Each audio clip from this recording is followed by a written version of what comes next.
যুদ্ধ নিয়ে কোনো কোশ্চেন করবেন না, অন্য কিছু করুন। বলুন। दीदी, बीएसएफ का जो जवान है बंगाल के हुगली डिस्ट्रिक्ट से, वो वापस आए हैं पाकिस्तान की कस्टडी से। आपने भी काफी बार बात की थी उनके परिवार वालों के साथ, क्या कहेंगे इस पर? देखिए, पूनम साहू जो हमारा बीएसएफ का जवान है, उसको बॉर्डर से ले गया था पाकिस्तान ने, जब हमारा ये कोयलगांव का बाद जो शुरू हुआ था, तो उसको बीबी का साथ, रजनी का साथ मेरे को 3-4 दफे बात हुआ, और हम लोग भी हमारा ओर से बहुत सारे कोशिश किया है। हमारा डीजी पुलिस भी और बीएसएफ का डीजी का साथ कंटिन्यूअस हम लोग टच में थे।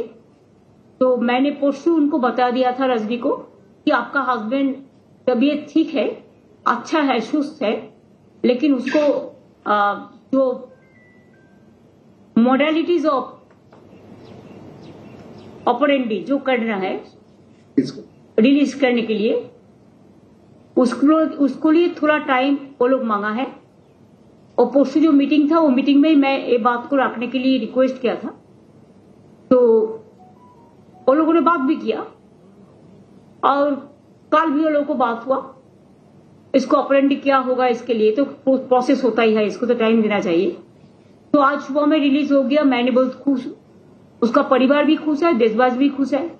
हमारा और भी अगर कोई रहे वो भी वापस आए, हम चाहते हैं। जब ऐसा कुछ होता है तो इसका सिस्टम ही है, वापस देते हैं, वापस लेते हैं। बंगाल में कोई पेट्रियोटिक रैली ऑर्गेनाइज की जाएगी, क्योंकि बहुत सारे स्टेट में अभी पेट्रियोटिक रैलीज की जा रही है?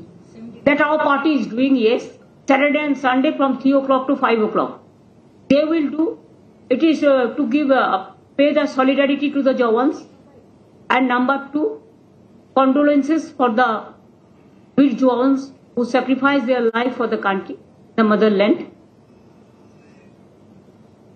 उसका परिवार कोई है तो उसको घर में जाके भी उसको श्रद्धांजलि निवेदन करेंगे। हम पॉलिटिकल ओर से बात को नहीं देखते हैं, बहुत सारे लोग देख रहे हैं। आप लोगों ने देखा, आज तक मैं कोई टिप्पणी भी नहीं काटा, मेरे को पार्टी को भी नहीं कहने दिया, गवर्नमेंट का साइड से भी कोई कुछ नहीं बोला। लेकिन देश को, जवान को श्रद्धांजलि, और जो सैक्रिफाइस किया है देश के लिए, जिंदगी चला गया, उसको तो श्रद्धांजलि देना हमारा कर्तव्य है।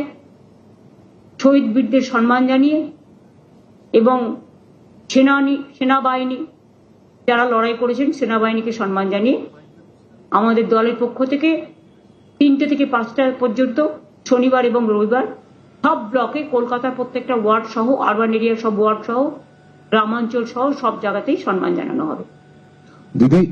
দিদি, বর্ডার থেকে যে তুলে নিয়ে যাওয়ার ঘটনাটা বললেন, বাড়ির লোক ভীষণই চিন্তিত, এই বিষয়ে কিছু বলবেন দিদি? প্লিজ, এটা নিয়ে আমি কিছু বলবো না, এটা গভর্নমেন্ট টু গভর্নমেন্ট কথা বলবো, ঠিক আছে? এটা মধ্যে আপনারা ঢুকতে যাবেন না। দেয়ার আর সাম প্রোটোকল, দেয়ার আর সাম ডিপ্লোম্যাটিক ইস্যু। এটা বেটার যত আপনারা এটা নিয়ে কন্ট্রোভার্সি ক্রিয়েট না করেন, এটাতে আশা করি আপনাদের টিআরপি বাড়বে না। শান্ত থেকেও, সংযত থেকেও অনেক কাজ করা যায়। আমাদের কাজ হচ্ছে কি করে আমরা তাকে ফিরিয়ে আনতে পারি। আর যারা ধরিয়েছে তাদের তো আমি চিহ্নিত করেছি, তারা কারা? ঘরের শত্রু বিভীষণ, আর কিছু বললাম না। শুনুন, কে দেশি আর কে বিদেশি এটা চিহ্নিত করার অধিকার কোনো পার্টির নেই। আর তার যদি নাই থাকতো তাহলে সে জমিতে চাষ করছে কি করে? তার নিজের জমি থেকে তো তুলে নিয়ে গেছে।